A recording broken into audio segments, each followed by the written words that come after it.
Good morning, Australia, and God bless.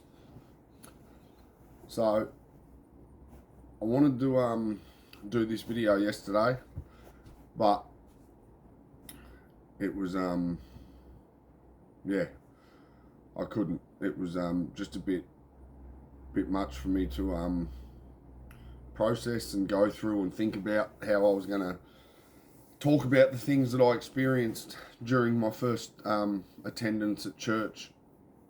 Now, I've been to church before.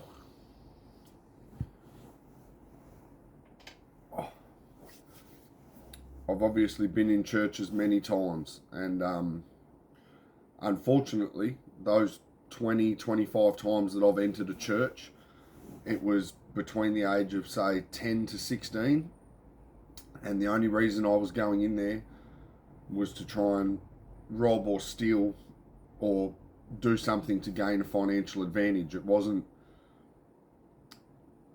the right reasons for going in there, and I hate to acknowledge that, but this new version of me just takes accountability for the things I've done. There's no point pretending or lying or doing all the things that I've done this last 6 years, 26 years, which is just mask the kind of things that I've done and hide the kind of person that I was.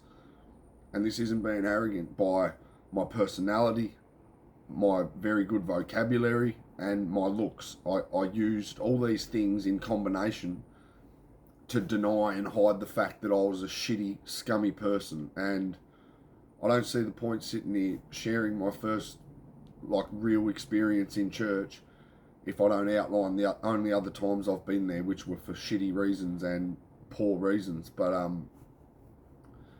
moving on, Sunday church session. It brought up a lot of emotions that I just did not anticipate, let alone expect. And obviously, like I said, I've said in previous videos, I'm someone that, because of my chronic drug abuse and chronic drug use from the age of 10 to 36, I had no emotions. I had no feelings, and that's not exaggerating. Obviously, people have seen me cry, people have seen me go off and get emotional and all these things, but they're trauma responses, they're triggering responses, not normal people emotions, it's hard to explain, but I'll do my best throughout the video. I really enjoyed yesterday. It was confronting to start with because, I feel like the odd one out no matter where I go. And that's just because of my past, because of the things I think and feel involuntarily. I can't help how I think and feel sometimes, especially if I'm not in an environment that I control, that I know the ins and outs of, that I know where every door and window and exit and entry and weapons. And when I'm not in an environment that I can outright control, my mind wanders. I can't help but think of scenarios that other people can't even imagine. You could give them a piece of paper and ask them to imagine every worst possible outcome in this room. They may give you 4 or 5, 6 or 7. I'll give you 66 or 67. And they're all possible scenarios. So it was confronting, but again, I really want to thank Adam Lowe and Mitch Watson and Michael Voss, I think his name is.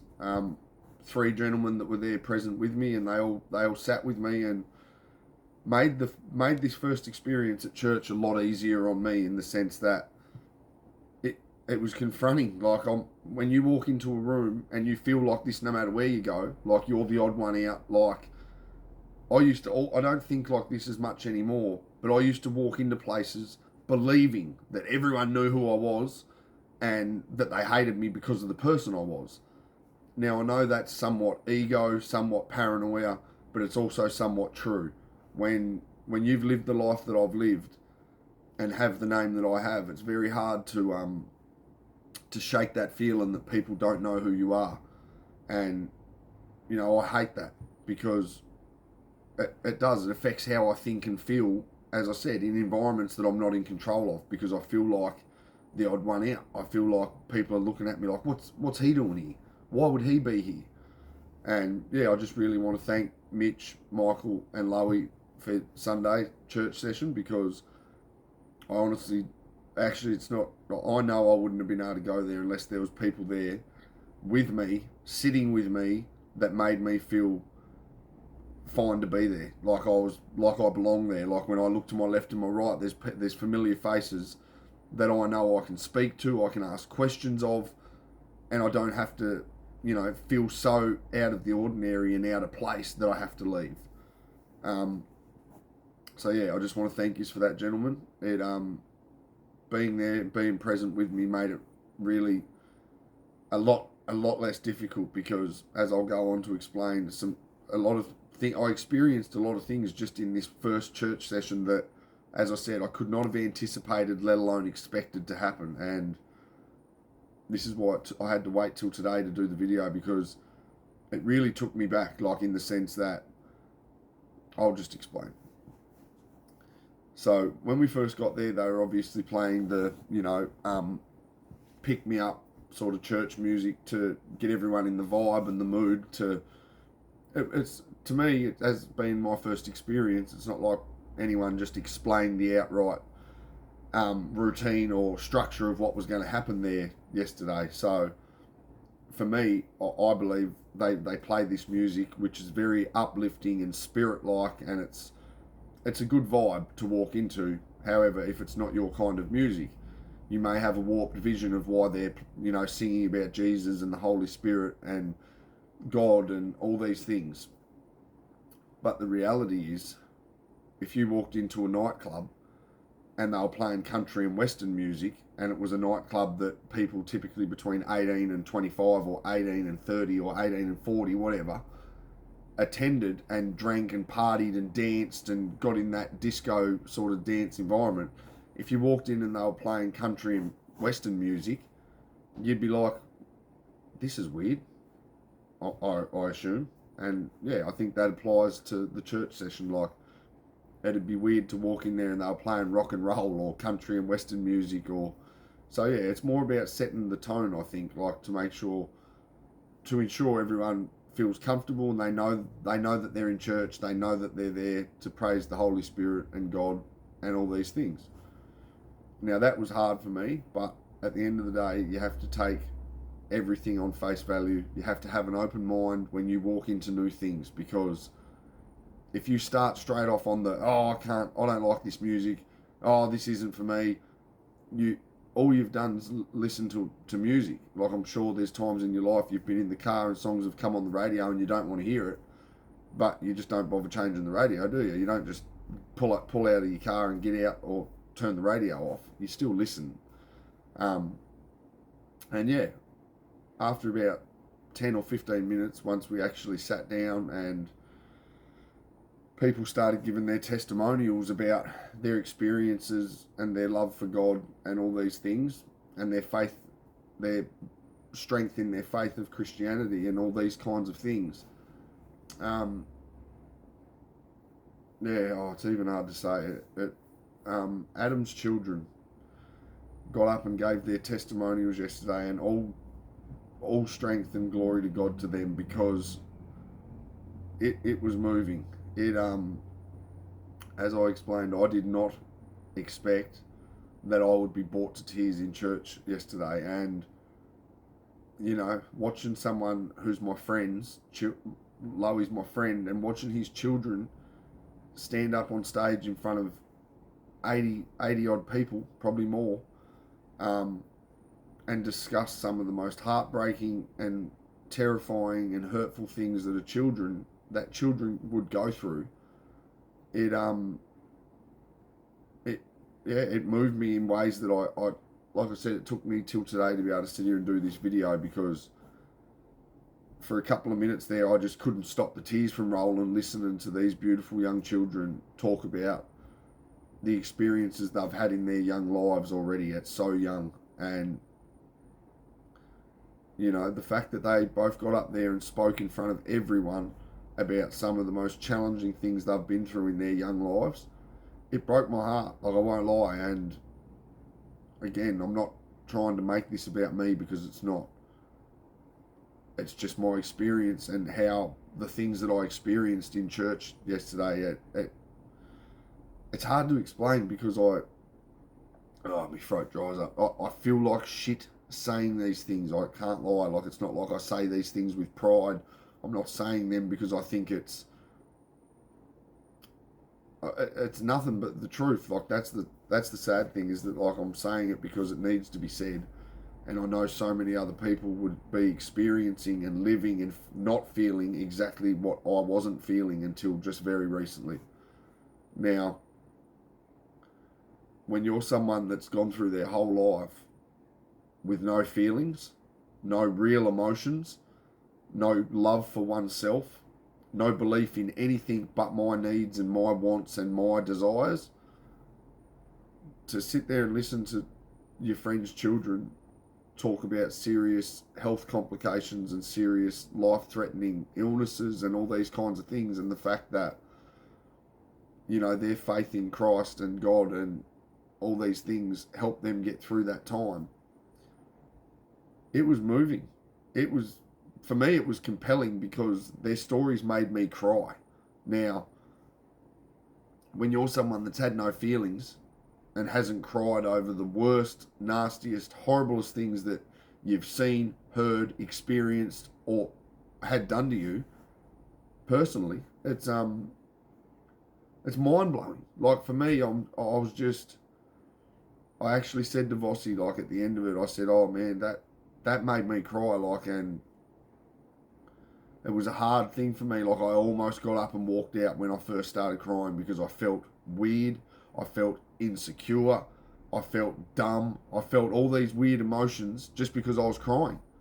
And it took me a minute or two to sit there and, like, talk myself out of leaving. While I wouldn't have left, but I felt like I had to get up and move, so that Mitch, Michael, and Loey didn't see me crying. And the reason being is because I was crying for someone else's children who I'd only met 20 minutes before. I didn't know their personal story. I didn't know what they'd been through in their young lives and in their families' lives. So having them stand up there and speak the way they did, so effortlessly, given how, like, it just, for me, it's like this. I sat there and cried for my friends' children when things have happened in my own personal life, and not just once, not just twice, not a handful of times. I mean, again, my entire life, where, because of the environment and the people and the personalities and the hatred that I was raised in, I could hear the most horriblest things in my life. I did. I could see and do some terrible things in my life, and there's nothing anyone could say that would make me break down in tears. There's nothing that anyone could come to me and beg me or plead with me or speak to me about, whether it was deaths in the family, loss of job and income and ability to provide for your family, whether your missus cheated on you with your best mate, whether it didn't matter, like, whether your house burnt down, whether your partner died in a car accident, like, it didn't matter. And that's what really rocked me yesterday, like, that I was sitting there shedding tears, and genuine tears. Like, I actually felt sick and so sad and sorry for Adam and his family, and especially his children, for what they went through at such young ages, that it was compelling. Like, I won't lie, it before I got up and walked out, I had to sit there and say to myself over and over and over again, don't feel weird, don't feel dumb, don't feel stupid for being emotional for something that should make you emotional. It should make you sad. I'm sure everyone else in that room felt like I felt, but because it was a new feeling to me, and a strange one, because it was people that I only just met Adam's children 20 minutes beforehand. So to hear their testimonials and it make me get overwhelmed and start crying, it was like, initially I couldn't accept that was happening, because my own siblings, my best friends, people that mean a lot to me, I've heard and seen so much stuff in my life, and it's hard for me to sit there and cry for someone I barely know. When you have the sort of mind that I have, I instantly just started thinking of all the things that I should have cried about in the past. That's what made me feel strange. That's what made me feel weird. Like, I've met these children 20 minutes before I was sitting there crying about their stories. And, it kills me to say this. And, my beautiful daughter Lily knows this, and we've spoken about it. So I don't think it's a bad thing to share, because it's really an extreme example of what I'm speaking about. Because I'd been unfaithful to my daughter's mother when she was pregnant, and I got with another girl. I had another partner. When the time come for Lily to be born, myself and Bianca were really button heads.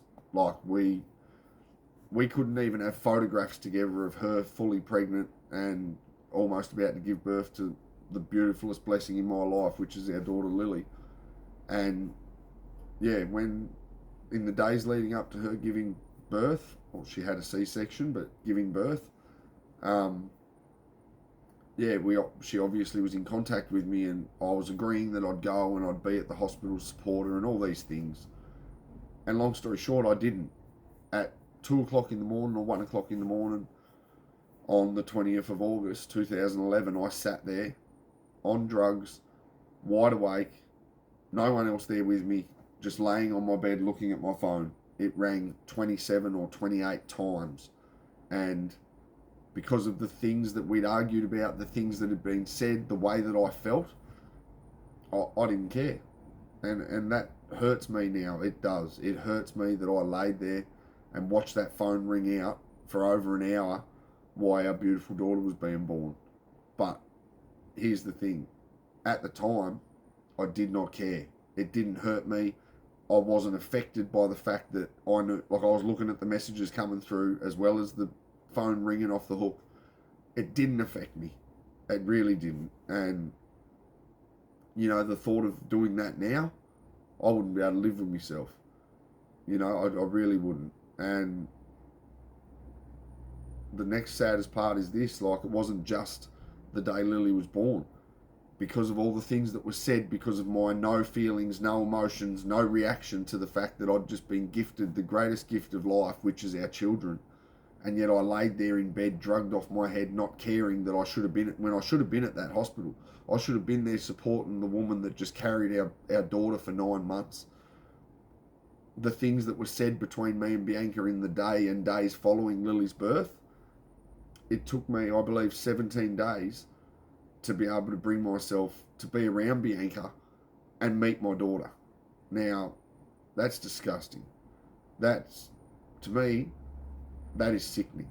And again, I don't mind saying these things, because I truly believe now that this version of me that I've become, people need to hear this.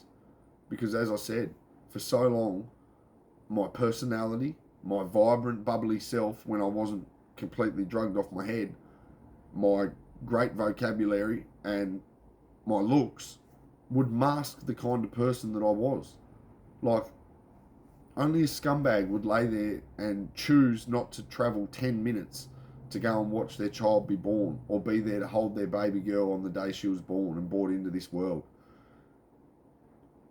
Yeah, there's circumstances in which some men can't make it to their child's birth. They may have to be at work. They may have other family obligations with, sick relatives and things like that. It wasn't like that for me. I was just so selfish, stubborn, drug fucked, and pathetic that I was holding hatred towards Bianca, which I projected towards our daughter by not being there. And yeah, these are the kinds of things. As I said, I didn't meet Lily until she was 17 days old. Me and Bianca just argued constantly for 2.5 weeks over me not going to the birth, that it was basically impossible to bring me around Bianca and Lily until she was 17 years old, because I was so disconnected. I was so thoughtless, emotionless, and just, I didn't care. That's the point I'm getting to. I did not care. I had no feeling towards my actions or inaction. I just I was so consumed in my own selfishness and pride and ego and foolishness that it didn't matter to me. And sitting here saying it now, it doesn't hurt as much as it hurt when I was crying in the church for Loey's children. But I'll tell you what, it flushed over me, like it come over me like a ton of bricks. And that, I think that's partly why I was crying, because I was acknowledging that, you know, children are the greatest gift of life. Our children are the greatest blessing and the prodigy of this earth that we've been gifted. And the fact that I treated my own daughter like that, but I was sitting there crying about someone else's children, it just... And again, I know people will want to sit there and say, oh, you can't live in the past. You can't dwell on the past. Oh, that's unhealthy. Sitting there, you know, you should have just been happy in the moment, or, you know, you shouldn't have been thinking about that because you have a lot going on. You're trying to introduce yourself to Christianity and church for the first time. But that's not me. We're all different. We all have our own ways of dealing with things, seeing things, analysing things, and working through things. And it's just, for me, that's me. I'm an effortless thinker. Like, I can't not think about things, you know what I mean? Like, and that's what makes me me.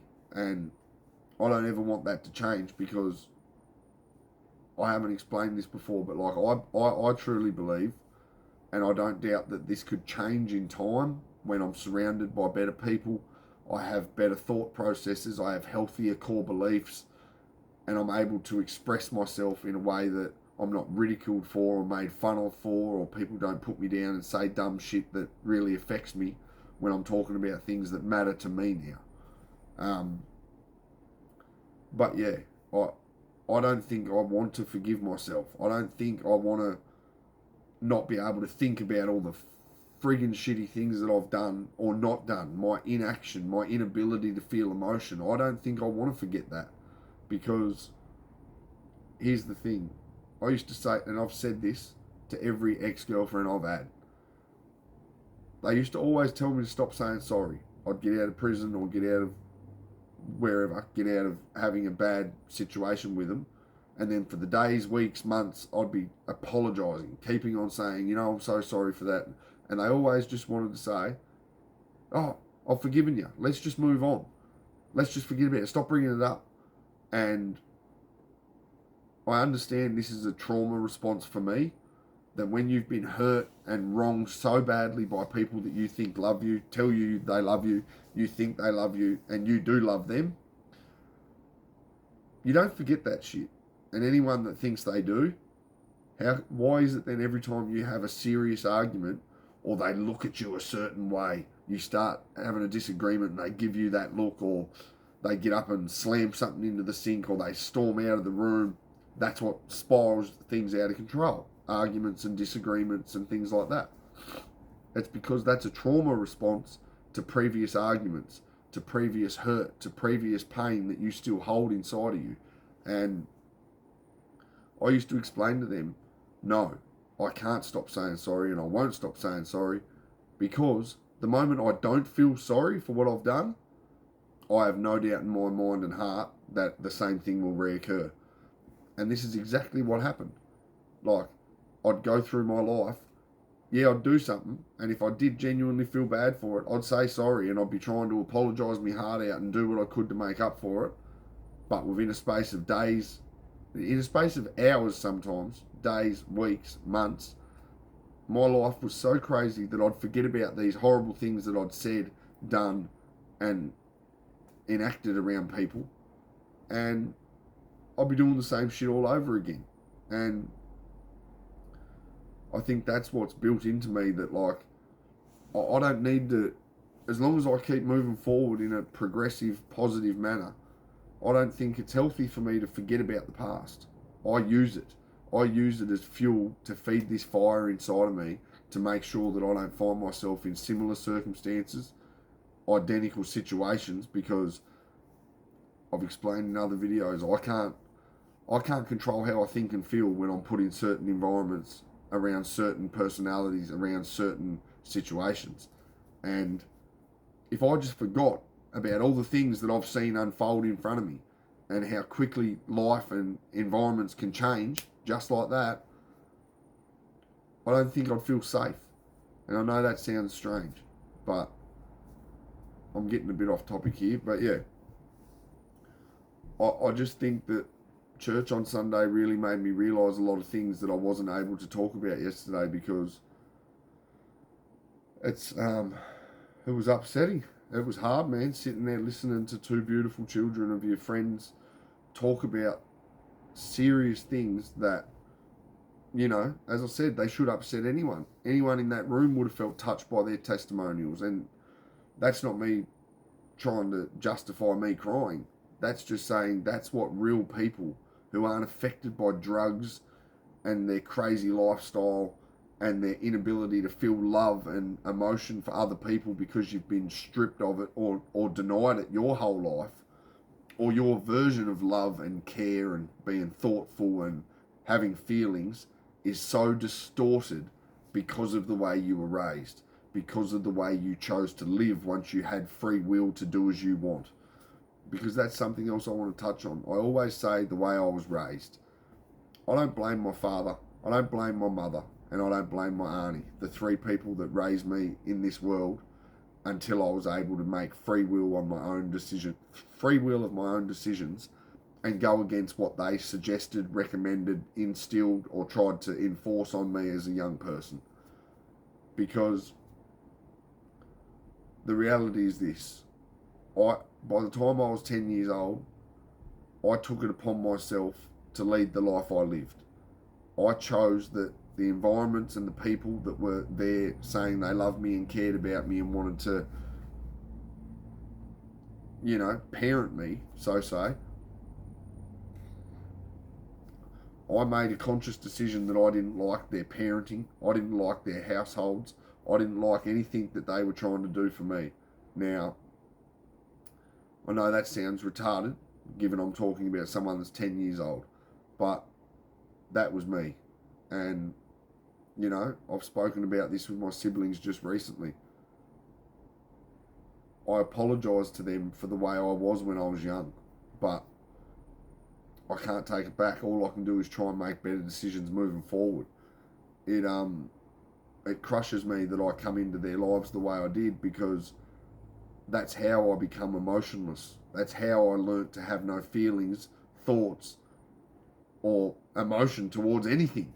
Because when you're thrust into a household like I was from the one that I come from, it's, as I've explained before, it's extremity on extremity on extremity. It goes from severe to crazy to unbelievable to unimaginable. So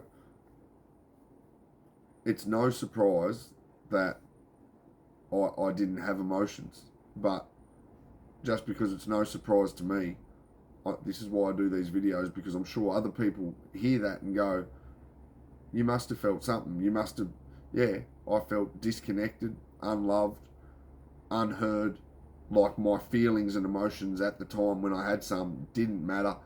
And for me, it done things to me, you know, like it made me selfish. It made me insecure. It made me willing to do anything that would take that thought of I'm alone away. I would, yeah. But I'm going off subject again, but yeah, for me, I just want to thank Loey, Mitch and Vossi for yesterday at church, because I could not have imagined that I was going to go to church and cry yesterday. And this ain't about me, like, I don't know how to say it. This isn't me, like, I didn't anticipate this. That's the one thing. Oh, my back's hurting. That's the one thing that I want to get clear, is that, oh, my phone's on the gimbal. That's the one thing I want to make clear, is that I didn't go to church thinking, oh, all the bad things I've done, all the pain that I feel, all the sins that I've had to live with are going to just be washed away because I go to church tomorrow. That's not like that. It's just me explaining that going to that Bible study with the same gentleman that I went to church with yesterday, it opened my eyes to a lot of things that I was blind to. I had a my eyes were washed over in the sense that, like I said, I couldn't be in a room with 20, 25 strangers and just feel safe after a certain amount of time. I would be on high alert the whole time, no matter what, even if there was people there I knew, because there'd be people there I didn't know. But church yesterday, again, it's opening my eyes to experience, putting yourself in uncomfortable situations and unfamiliar situations more than anything, because as I said, I've never been to church for any reason other than the wrong reasons. Putting yourself in these unfamiliar situations, it exposes you to things that you've never been exposed to, obviously. And I really struggled with the fact that I was sitting there crying. But this is the key point I'm trying to make. Until you go out of your comfort zone, until you go into things open-minded, because trust me, I'd had several people close to me say, oh, you won't be able to sit there and listen to the church music, you'll walk out. Oh, you won't be able to deal with, all the religious stuff, eating the bread and drinking the wine and or juice. You won't be able to deal with all that sort of stuff. And old me would have heard things like that and been like, I'm not doing that. Yeah, you're right, I won't do that. I can't sit there and go through that. Christianity is a process. That's what I learnt yesterday. More than anything, it's a process. You can't just... It's like wanting to be a boxer, wanting to be a basketball player, wanting to be an AFL player, wanting to be a parent, wanting to be a partner, wanting to be a gardener. It don't matter. There is a process in life. When you want to be something and be good at it and be faithful to it and be good at it more than anything, there's a process. You don't get to just put your hand up and say, yep, I want to be a boxer. Yep, I'm going to be a devoted Christian. Yep, I'm going to be a devoted father and I'm going to be the best father I can be. Words are easy. It's easy to say something. Words are powerful. I've spoken about this in previous videos. But most people can sit there and talk all day. Ask them to get up and enact it. Ask them to get up and show consistent effort in what they're talking about. Ask them to go and rearrange their garden for the next 8 hours like a normal working day job. Won't happen. Why? Because it's a process. You don't get to just walk into things. You can, don't get me wrong, I'm being a bit vague. You can go head first into all these things I've just talked about. You can go to your first gym session and it only goes for an hour, and then you can walk up to the coach and say, oh, I want to stay till 6 o'clock tonight. The coach may look at the time though and say, well, mate, we shut this in another half hour, like it only goes for 90 minutes. So yes, you can go head first into things, but that consistency, that's what I realised yesterday. Going to the Bible study on Tuesday night and then going to church on Sunday, I think that consistency of being around, and Lowy explained this to me last night, and thank you, brother, because he's been amazing in being available and present for me to ask questions and talk about things that I'm confused about, that I don't know anything about, and that I want to know about more than anything. When you surround yourself, it's that old saying, like, show me your 5 closest friends and I'll show you your future. I used to hear that so many times. And the weird thing is, I understood it, obviously. I've got a great vocabulary. I have since I was young. I understood the terminology, but I was unable to apply it. I was incapable of living out that terminology. Show me your 5 closest friends, or people used to say, show me the 5 people you spend the most time with, which is just another way of saying it. And although I understood it, I could never enact that. My 5 closest friends were the 5 most toxic people you could find, only second to me. So, and I chose to surround myself with those people because they validated my shitty behaviours. They validated my crimes. They validated my hatred towards my enemies. They validated carrying guns and knives and weapons. They validated everything toxic. Anything positive, they'd make fun of me for. Anything about not doing all the things I just wheeled off, they would criticise me for. They would run me down and You know, oh, you can't go there without a gun. Oh, you can't not do this. Oh, you can't not do. Oh, you're mad. Don't do that. They validated all the wrong things. Hence the reason I was a scum for 26 years. Because if you refuse to put yourself around people that challenge you and challenge your unhealthy behaviours more than anything, it's not rocket science who you're going to end up around. If you can't be around people that say, oh, Kane, you look like shit.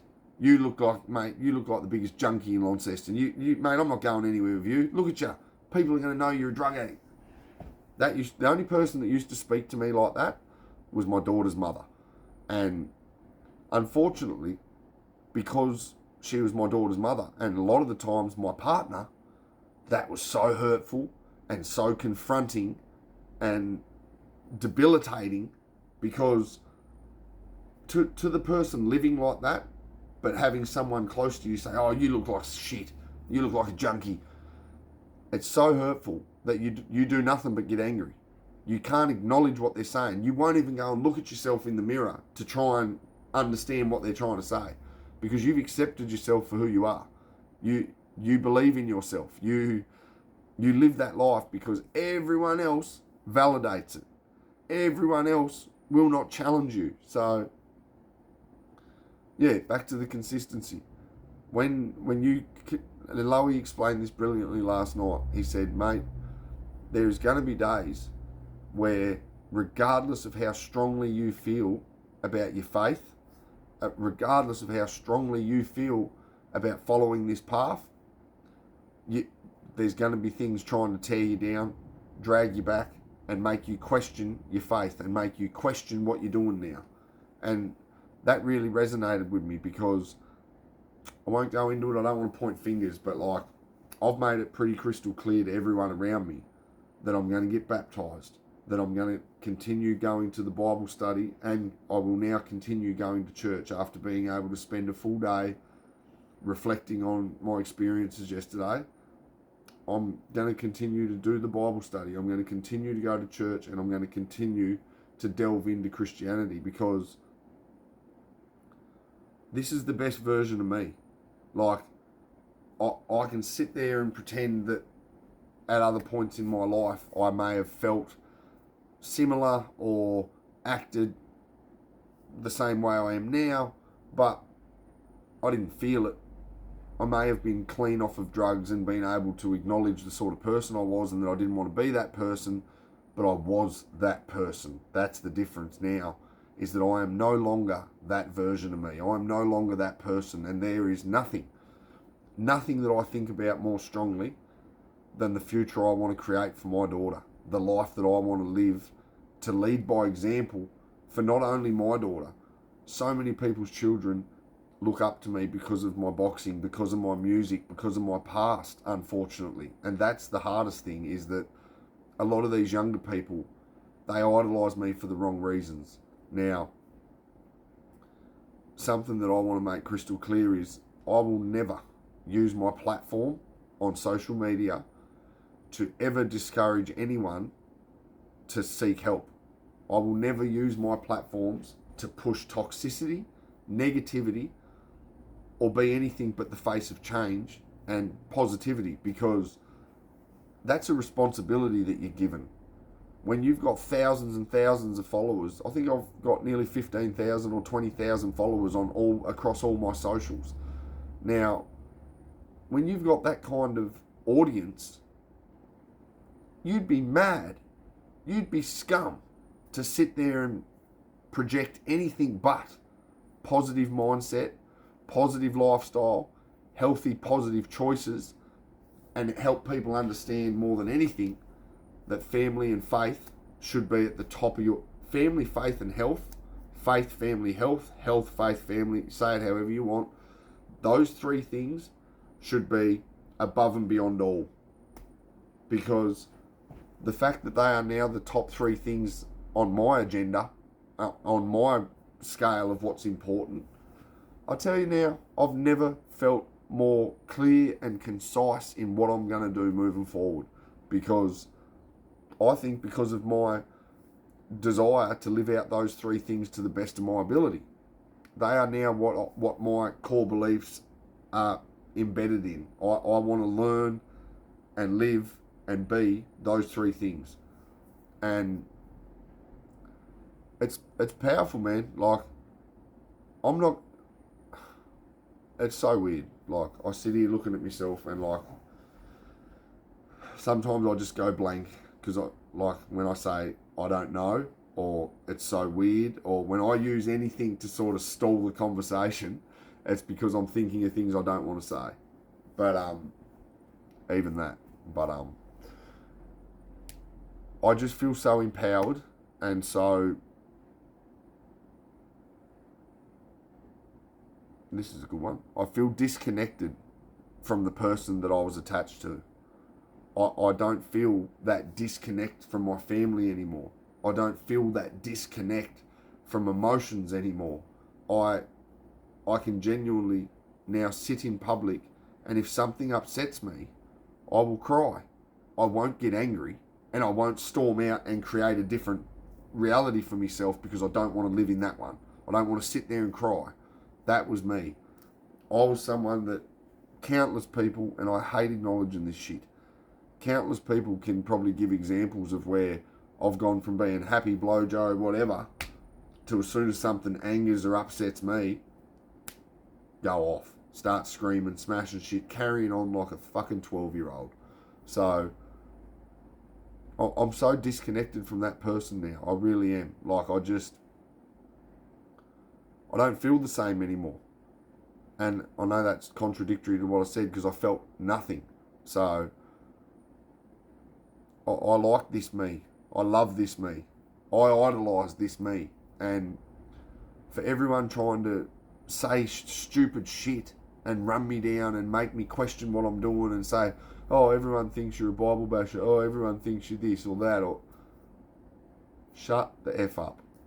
At the end of the day, none of these people were there trying to tell me to, like I said, these are all the people that were there validating my poor behaviours. The worst version of myself these people approved of.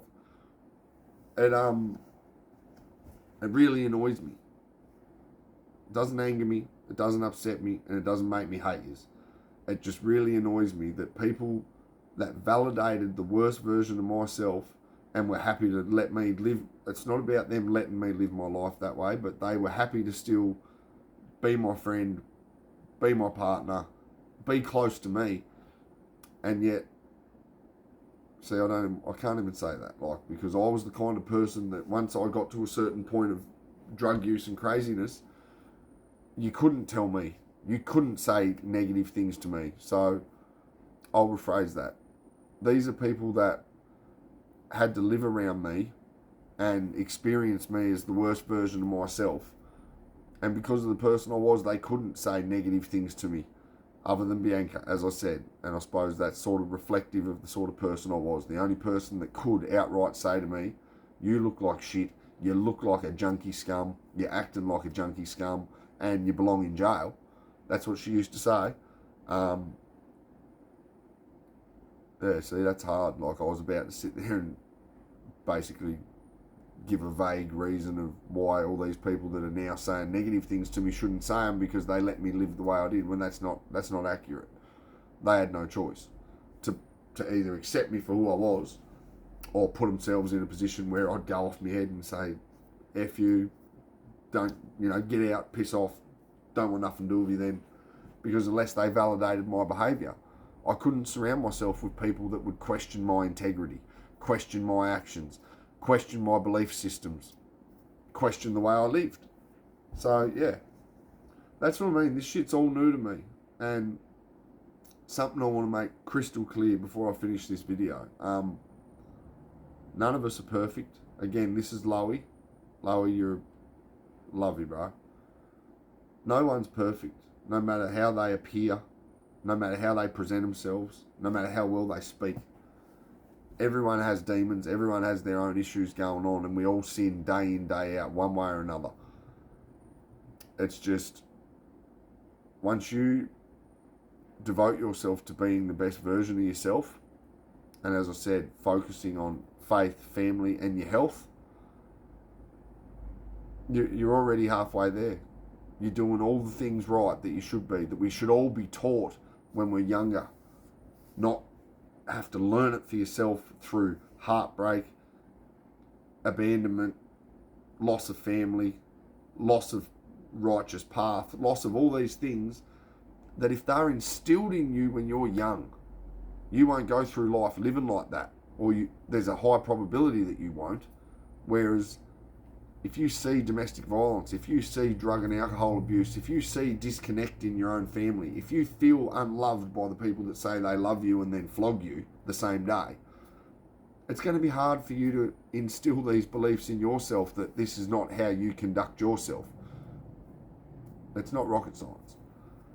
But yeah, I really want to just go back to the church experience. Like, it opened my eyes, man. I've seen some horrible things, like right in front of me. I've done some horrible things, and to this day, I've never shed a tear for it. I've never felt remorse. I've never felt the way that I feel since turning to God and feeling and thinking about my life and Christianity. I now feel I only have to think about something and I'm flooded with emotion. I'm flooded with guilt and shame and embarrassment and hatred for myself, hatred for the things I've done.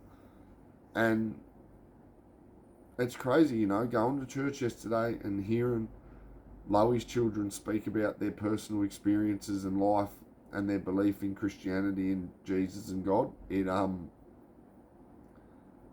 really made me realise that, like, that's something else Loey said, like, God doesn't judge. He'll never turn his back on you. Whereas a lot of people go through their life and they've got great families. They have great sisters and brothers. They have great parents. They have great uncles, aunties, grandparents. They have a support base so strong that they will never experience the kinds of things you and I and a lot of us have experienced that shape our beliefs and our core belief systems that make us act and react and live the way we choose to live. Now, just this last 10 weeks, 12 weeks, my eyes, heart and soul have opened to the fact that I lived the wrong way. I'd been living the wrong way.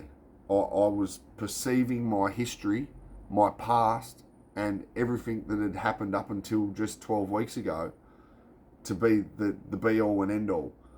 I couldn't let go of my hatred for my enemies. I couldn't let go of my hatred for certain family members. I couldn't forget things that people had said or done to me. I couldn't forget lies that had been told. But here's the thing. I was taking no accountability for my part, for everything that I had done, for all the free will decisions that I had made and put so much pain, hurt and suffering back into this world, back into my state, back into my community. And now that I can acknowledge that I was one of the nastiest, emotionless, heartless, careless, thoughtless people I'd ever come across, I just can't accept that. I'm just at the point now where, as I said, this is the best version of me. Someone that can acknowledge, someone that will accept, can take criticism, can be told, yes, you were scum, and yes, this is a better version of you, but you've still got a lot of work to do. Even hearing someone say that now, it's a positive for me. That's uplifting. When someone wants to blow smoke up my backside and tell me, oh, you've come so far, you've done so much, you should be proud. Proud of what? I've accomplished nothing in terms of what I've done in the past. And again, I know people are going to say, oh, you should be proud of your achievements. I am. But in totality, when you stack them up in comparison, it's like this. I can't reach as high as the totality comparison goes. So for me, it's about striving and wanting more, wanting to do better, hoping. I pray every day now that before I leave this life, I have changed people's lives. I have helped people see that the life I lived, and especially, as I said before, these younger people or older people that look up to me, that hear the stories about me, that read the newspaper articles or they see old news clips, it don't matter. If it's the old me, my advice to you is watch it once, pity me, and then move on and don't ever act like I did. That's that simple. Don't feel sorry for me. Don't think it was cool. Don't think any of these things, because you should pity me, because I put myself through hell, and then because of that put a lot of other people and their families and our community through hell. So don't be that person, because one day you're going to wake up and realise that you hate yourself, that you can't stand the sight of yourself, and it's a fucking hard realisation, I tell you. Like, I can't tell you how horrible it feels to not be able to leave your house and go out in public because you can't stand the sight of yourself. And it's toxic. That's the biggest thing, is that lifestyle and that way of living is so toxic that it will drag you down so far that in your mind, there's no way out. You can only keep going down. You just got to keep doing drugs, doing crime, being scum, pushing the people away from you that will not validate the person you're becoming or the person you've become. And you find yourself surrounded with people that actually mean nothing to you. And you mean nothing to them. That's the big thing. But yet you're all telling each other you love one another, you got loyalty and respect, and you'll be there for one another, and this, that, the other. It's all bullshit. I promise you. And it is. I hate saying it because of how many people I've hurt and how many homes and lives and stuff I've destroyed, but it's hurtful for me to think about the life I lived because of the pain I went through, because of the shit I continually put myself through, because of the way I felt, which was nothing. I felt nothing. So unless it was outright happening to me physically, words and what ifs and hypotheses and possibilities, and they meant nothing. So unless, like I said, it was happening to me right then and there, like my physical health was in danger, I felt nothing. I could sit there and talk shit out and talk about this and talk about that and joke about whatever. But literally, as I explained, things could happen right in front of me and I'd feel no emotion. I'd laugh most of the time. I'd make jokes about it. I would be the comedian in the worst environments. And so many people understand that because they've seen me. They know exactly what I'm talking about. And this last week of going to the Bible study and going to church, it's just made me realise a lot of things. And, you know, I probably haven't done the best job of detailing them all here today on this video, but that's because I'm still reeling from the experience. I won't lie. Like, I'm actually looking forward to going back to the men's group. I'm looking forward to next Sunday. I want to keep feeling these things because there's a lot of things that I've suppressed. There's a lot of emotions that I know I've got, and I know if, like, I don't think I'll be able to go back to a psychologist or psychiatrist ever again now. That's just another reality check that I had yesterday going to church, being surrounded by strangers and only having a couple of close people to me that I know, and I'm sitting there crying.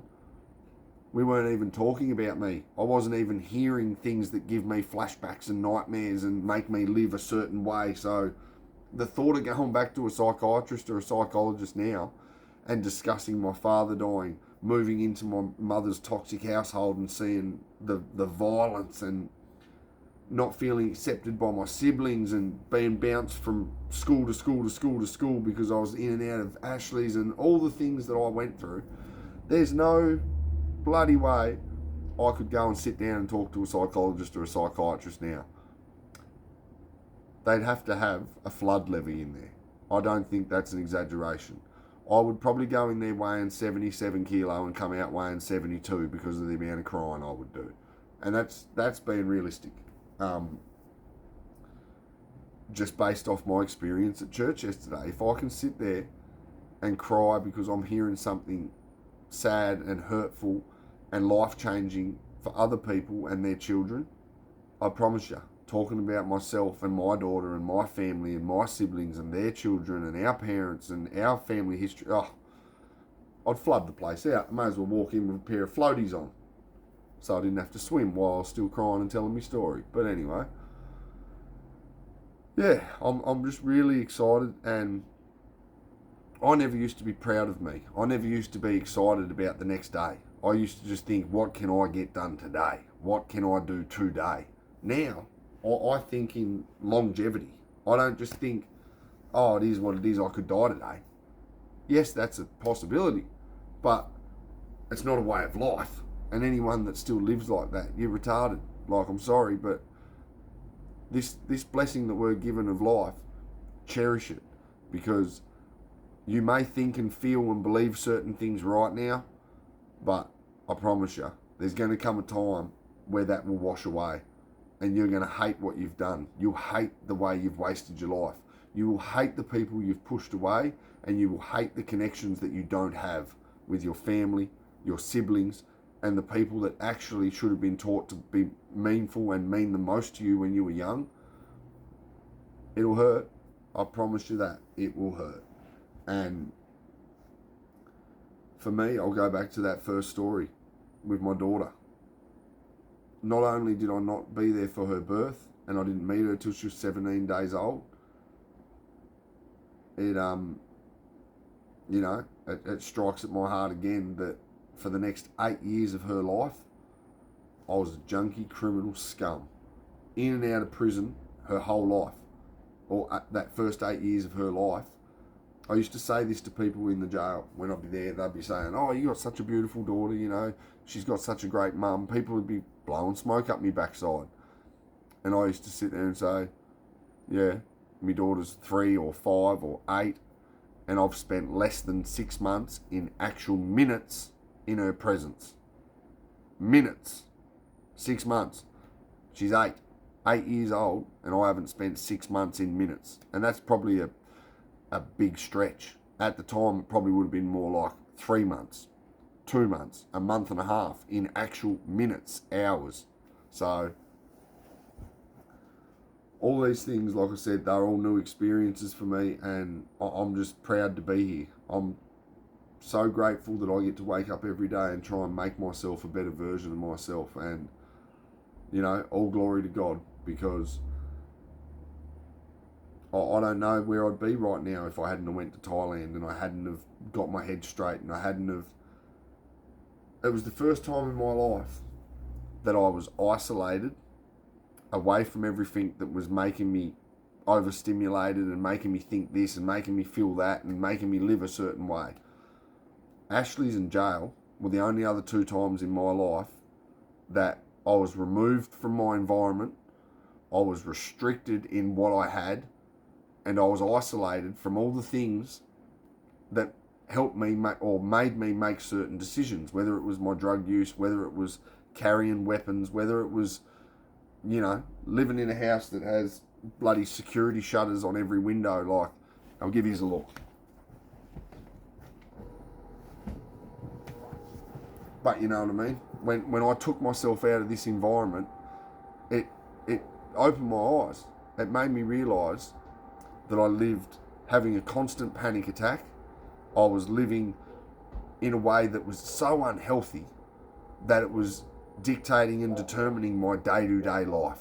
And being able to sit here now and acknowledge these things, I feel so grateful. I am so proud, because I've made some of the most significant changes in my life in this last 3 months. And it's not only my daughter and my daughter's mother and my immediate family and siblings and their children and everyone that means the most to me that benefits from me being like this.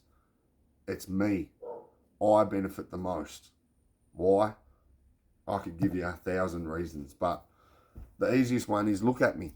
Listen to me. Like, for those that know me, they're sitting there in disbelief, I promise you. Just like I was the first few weeks. Like, it was hard to accept that I was going to be doing this, that I was going to be sharing my story in such a way that it's not on a podcast. It's not having someone sit there and just want to ask me questions and all this sort of crap, because I'm not saying podcasts are crap, but you get what I'm saying. This is a complete different dynamic because no one's putting thoughts in my head and no one's aiding me in what I say. I'm just saying it how it is, saying it how I experienced it, not trying to sugarcoat shit. Anyway, I'm really looking forward to the Bible study not this Tuesday, next Tuesday, I believe. And really looking forward to going to church again on Sunday. So, yeah, God bless everyone. And think before you act. Try and feel for other people.